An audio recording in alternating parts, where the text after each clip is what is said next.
Ayyuhalladzina amanu kutiba alaikumussyam. Kita mulai pembahasan yang pertama. Ayat ini turun pada Nabi SAW di hari Senin. Sudah? Di bulan Sya'ban. Tahun kedua Hijrah. Catat dulu ini. Di buku ini sudah ada, cuma kalau saya bacakan mengambil waktu terlampau panjang, ya. Baik.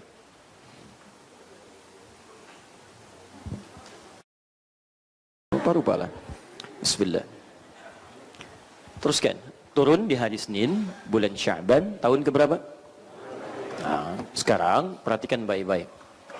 Ustaz, kok kewajibannya mengatakan di bulan Ramadan?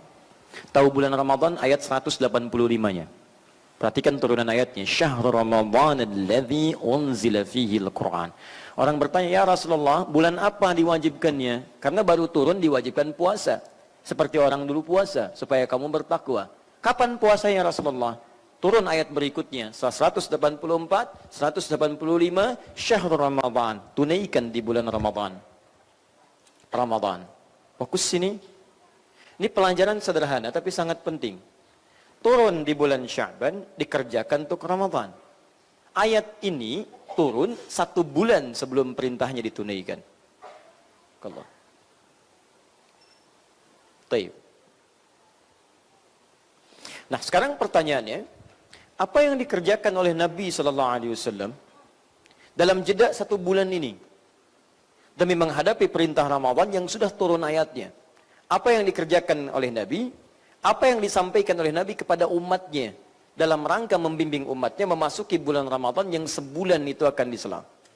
Anda bisa bayangkan, mohon maaf, kalau tiba-tiba sehari sebelumnya turun perintah, besok puasa, belum tentu semua orang bisa menunaikannya. Karena tidak semua punya kebiasaan berpuasa, khususnya selama 30 hari ditunaikan, kurang lebih. Karena itu diturunkan agak jauh masa sebelumnya untuk memberikan gambaran-gambaran satu persiapan bagi setiap insan beriman sebelum sampai pada waktu yang ditetapkan untuk memudahkan ibadah yang ditunaikan. Dan yang kedua, ini poin penting, kepada umatnya dalam masa persiapan ini. Baik, itu kita keluarkan dulu tuntunan-tuntunannya. 1. Nanti dalilnya saya turunkan belakangan ya, untuk mempercepat dulu bahasan kita. 1. Nabi SAW memberikan tuntunan, gambaran kepada umatnya dalam rangkuman hadis-hadis yang sahih. Pertama, untuk belajar beradaptasi dengan ibadah puasa. Belajar beradaptasi dengan ibadah puasa. Yang pertama. Kita turunkan tidak dalilnya.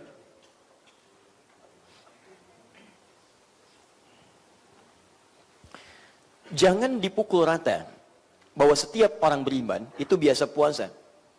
Karena nanti dibagi ke dalam beberapa kategori. Maaf, misal pertama kita ambillah misalnya orang dewasa yang biasa puasa. Dewasa yang sudah terbiasa. Masih ingat ada yang kedua, anak yang baru baligh, yang sebelumnya tidak terbiasa puasa dengan masa yang cukup panjang. Baru baligh. Yang ketiga, bisa terjadi, mohon maaf, ada orang yang kemudian dalam kategori mu'allaf. Lemah dia, baru masuk Islam kemudian, dan dihadapkan pada ketentuan Ramadan dalam masa-masa ke depannya. Ini, kita masukkan kategori mu'allaf dengan pengertian yang kedua. Di mu'allaf punya 2 pengertian.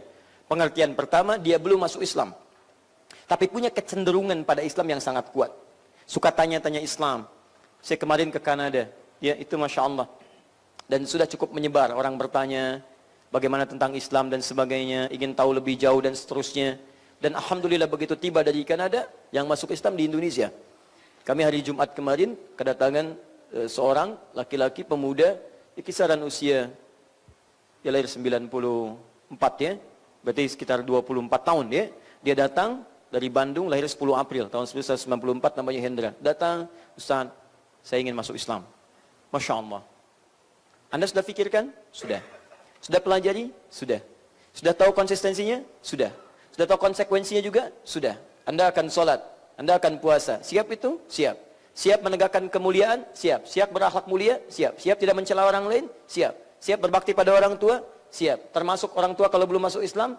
Siap. Siap mengajak mereka dalam kebaikan? Siap. Siap untuk tidak keluar dari Islam? Siap. Bismillah. Sebelum Jumat kita syahadatkan. Dari Kristen pindah kepada Islam. Nah, orang-orang yang belum masuk Islam punya kecenderungan itu boleh dibantu, misal dengan zakat. Boleh dorong. Berikan majalah keislaman, CD-CD keislaman, supaya dia belajar dan diharapkan masuk Islam. Ada golongan yang kedua, sudah masuk Islam tapi masih lemah keadaannya, butuh bantuan belajar, butuh support yang lainnya. Anda boleh berikan bantuan dari zakat, termasuk di sini bantuan pendidikan, keilmuan dan semangat membuat dia kuat dalam Islam. Ada 3 golongan ini. Nah, dalam menghadapi 3 golongan ini, di masa Nabi turun perintah ini juga, semua orang yang masuk Islam beriman. Tapi apakah setiap yang beriman biasa puasa? Ini belum tentu. Ini poinnya. Karena itu pada yang golongan-golongan ini, ketika kita bagi, Nabi mengajak keseluruhan tanpa kecuali untuk berlatih adaptasi puasa dengan masa yang cukup banyak dari masa-masa sebelumnya sebelum tiba ke bulan Ramadan. Hadis sahih disampaikan dari Sayyidah Aisyah radhiyallahu taala anha, pada bulan Sya'ban tuntunan pertama Nabi diketahui memperbanyak puasa sunnah. Puasa sunnah sebagai adaptasi menuju puasa Ramadan. Puasa sunnah. Kata Sayyidah Aisyah radhiyallahu taala anha, saya tidak pernah melihat Rasulullah sallallahu alaihi wasallam, bima ma'na ma ra'aitu Rasulullah sallallahu alaihi wasallam akthar ma yasumu fi Sya'ban. Saya tidak pernah melihat Rasulullah sallallahu alaihi wasallam banyak menunaikan puasa sunnah, maksudnya sebanyak saya melihat di bulan Sya'ban. Rajin puasa. Masya Allah. Biasa Senin, kemudian Kamis, Senin puasa, Selasa tidak, misal. Rabu puasa, Kamis tidak. Jumat puasa, Sabtu tidak, misal. Puasa apa namanya? Daud, baik. Subuh sholat, zuhur tidak. Asar sholat, maghrib tidak. Sholat apa namanya? Tidak ada sholat Daud. Ya. Itu sholat orang aneh. Baik. Teruskan. Bisa Senin puasa, Selasa puasa, Rabu tidak. Kamis puasa, Jumat tidak, Sabtu tidak. Ahad puasa, Senin puasa. Boleh. Karena kalimatnya memperbanyak puasa. Memperbanyak puasa. Jelas ya? Baik, apa harapannya? Sehingga diharapkan, ini sederhana tapi dalam sekali. Sehingga diharapkan orang-orang yang belum terbiasa menunaikan puasa, tubuhnya bisa beradaptasi. Metabolisme tubuhnya bisa diatur, disesuaikan. Pola makannya mulai disesuaikan untuk berubah. Sehingga ketika masuk kepada Ramadan, tubuh sudah tidak kaget lagi. Motivasi semakin menguat. Untuk itulah kalau ada, mohon maaf, kakak mulai balik tahun ini, jangan Ramadan jadikan sebagai latihan. Sekarang buka zuhur sudah tidak berlaku lagi. Buka asar tidak berlaku lagi, bukanya maghrib. Karena itu sebelum mengantarkan ke maghrib, latihan dia sebelum masuk ke bulan Ramadan. Sya'ban, ayo puasa. Bismillah, aja hidupkan suasana rumah. Ayo Senin puasa ya, semua puasa. Mama nanti masaknya ba'da asar. Siap-siap ke maghrib. Mau pesan apa kakak? Mama, jus buah naga. Masya Allah. Tapi naganya pengen yang di Cilacap. Oh, macam-macam lah anak-anak. Misal. Gak apa-apa. Ayo. Dan kalau ada anak belum terbiasa puasa, dia belum misalnya, baliknya tahun itu, belum masuk Ramadan. Tapi belum puasa sama sekali. Anda jangan paksa-paksa. Naikkan dulu, gak apa-apa. Dia, belum kuat zuhur. Gak apa-apa, zuhur buka sayang ya. Nanti, asar, besok ya. Ayo bismillah. Semangat. Mama waktu seusia adik belum kuat sampai zuhur. Ya mama kuatnya sampai jam 10 aja. Misalnya dorong dia bismillah. Dia buka, dia semangat lagi. Besok semangat ya sampai asar. Besoknya sampai asar lagi. Kemudian terusnya sampai terbiasa, pekan kemudian maghrib terbiasa. Begitu Ramadan full. Selama bulan Ramadan 30 hari dari fajar sampai dengan maghrib. Sederhana tapi dalam sekali. Yang mu'alaf juga begitu.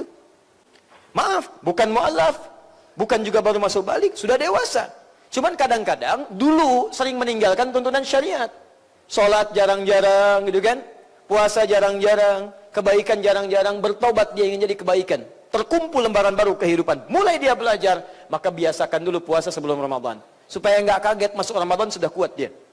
Saya selalu mengulang kisah ini, dapat kisah saya dari teman saya.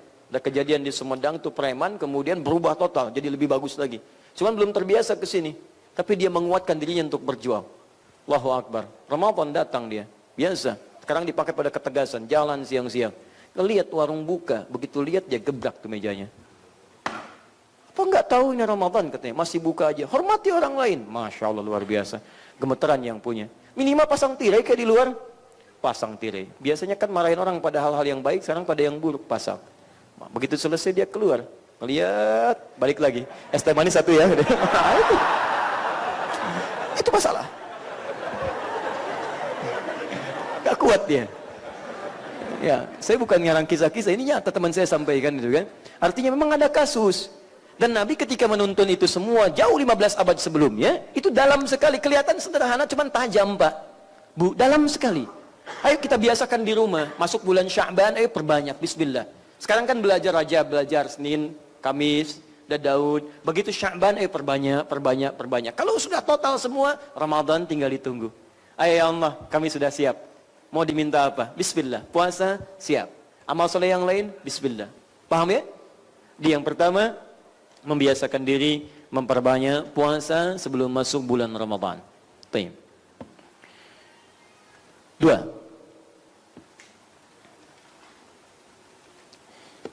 Saya merangkum dulu ya hadis-hadisnya, nanti detailnya saya urai kemudian. Nabi SAW mengisyaratkan agenda-agenda amal saleh di dalam bahasa kontemporer, agenda-agenda amal saleh yang bisa dimaksimalkan saat Ramadan, yang bisa dimaksimalkan saat Ramadan.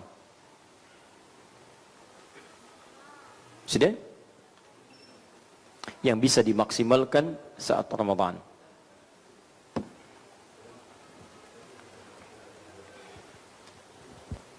Baik. Saya langsung turunkan saja secara cepat karena kita mengefektifkan waktu yang kita miliki. Baik. Ini bahasannya penting sekali. Saking pentingnya ngapusnya harus pakai tenaga dia. Iya. Tapi ini spesial ini ya. Biasanya kalau dalam fikih sholat saya yang terangkan, ada yang ngapusnya. Fikih puasa beda. Ketika keimanan meningkat, menghapus saja susah. Bismillah. Udah cukup ya? Saya dekatkan sini Pak.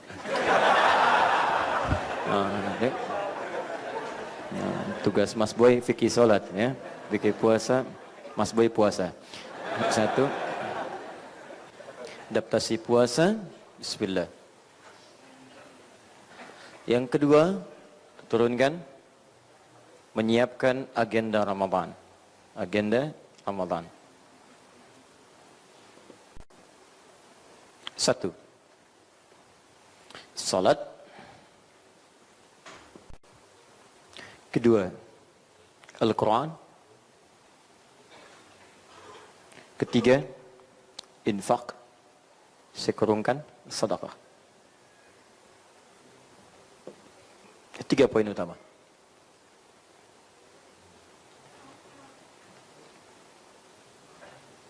Yang lainnya turunan. Jazakallah khair.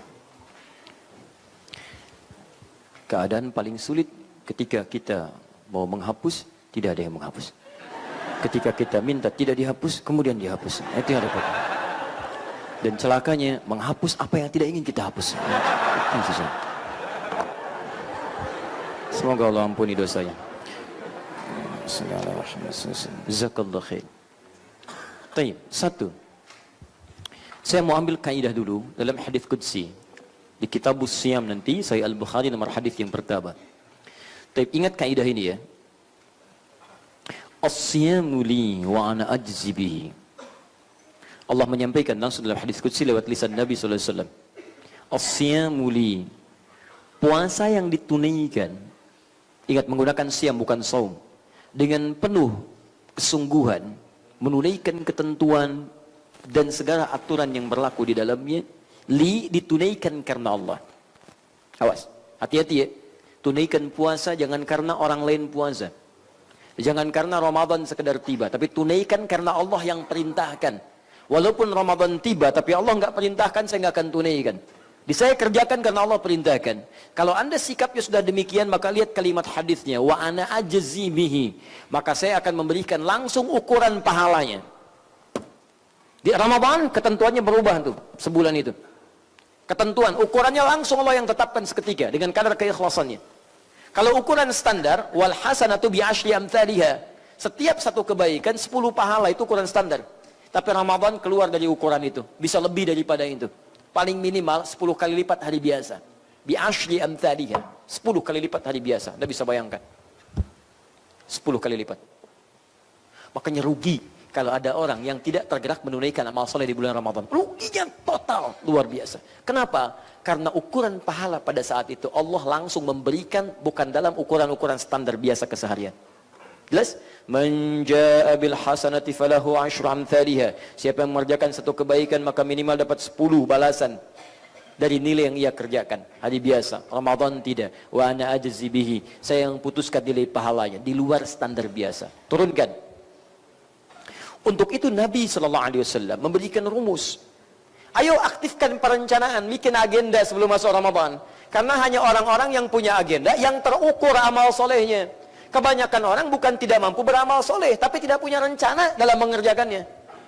Silakan cek pada diri Anda. Amal solehnya kan sudah dibentangkan setiap hari. Peluang sholat setiap hari ada. Maaf, peluang infak ada. Baca Quran ada. Pertanyaan saya, dari setiap hari Anda hidup, berapa kali Anda punya rencana untuk mewujudkannya? Saya tanya pada Anda lah masing-masing. Ikhwan, jawab masing-masing dalam hati Anda. Zuhur Anda mau sholat zuhur berjamaah di mana? Asar rencana Anda di mana? Maghrib di mana? Isya di mana? Tahajud rencana jam berapa Bu malam ini? Berapa ayat Quran Anda mau baca dalam hari ini? Berapa ayat mau Anda hafalkan? Di mana Anda mau infak hari ini? Jangan-jangan untuk Ramadan, jangankan Ramadan, untuk hari ini pun kita nggak punya rencana. Padahal sholat pertama kita disebut dengan subuh, dari kata asbah. Apa itu asbah? Orang yang sudah siap dengan perencanaan di waktu itu. Makanya orang Islam itu beda, begitu bangun dia punya rencana kehidupan di hari itu. Hari ini saya mau kerjakan ini, selesai ini ke sini, selesai ini ke sini. Fa idza faraghta fansab. Kalau selesai yang ini saya mau kerjakan yang lainnya. Bahkan rencana paling hebat Quran surah 59 ayat ke-18 itu. Ya ayyuhalladzina amanu taqullaha wal tanzur nafsum ma qaddamat lighad. Ada orang yang visinya tanzur. Visinya itu sampai dengan ghad, hari kiamat nanti. Saya mau kerjakan visi saya sampai kiamat nanti. Kalau saya mau mencari nafkah, sama, kantornya sama dengan si fulan. Kerjanya di sini, di sini, di sini. Tapi bagaimana caranya pekerjaan saya melahirkan pahala yang saya bawa sampai ke akhirat. Ada orang, jangkanya cuma jangka menengah, dunia saja. Jangkanya jangka pendek, yang ini jangka panjang dia bawa. Ada orang mencari nafkah hanya sekedar memenuhi kebutuhan per bulan. Ada orang nutup kebutuhan per hari.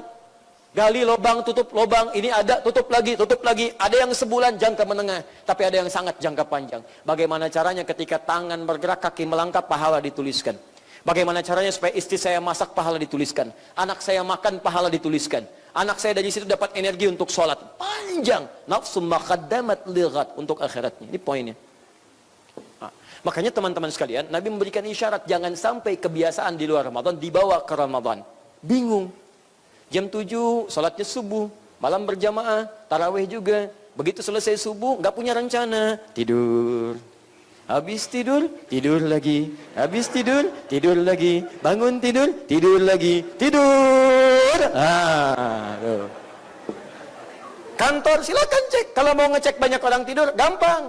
Begitu waktu zuhur, cek masjid. Ayo silakan berkantoran. Masuk, Masya Allah. Bawa AC, saking tenangnya, plak, tidur. Kok tidur Pak? Hadis Nabi. Tidur orang puasa adalah ibadah. Palsu. Hadis palsu. Niyamus shaimi ibadatun, hadisnya palsu. Jelas ya? Taib. Maka rencana pertama, ini dia turunkan salat.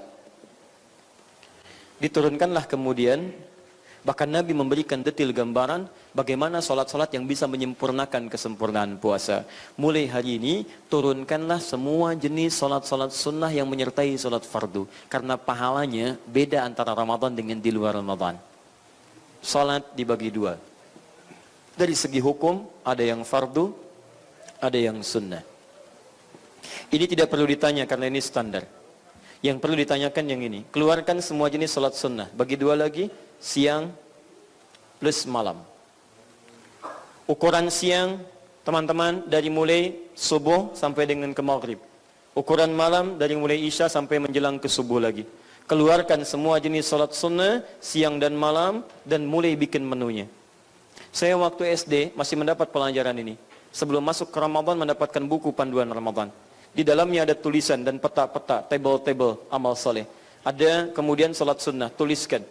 Tidak ada salahnya untuk mengukur diri kita. Karena kalau sudah terbiasa begitu, kita nggak perlu buku lagi.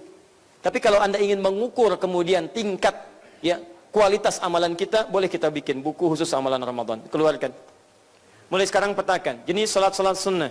Ada yang rawatib. Berapa rakaat? 12 rakaat. Hadisnya di mana? Kita ambil misalnya di At-Tirmidzi.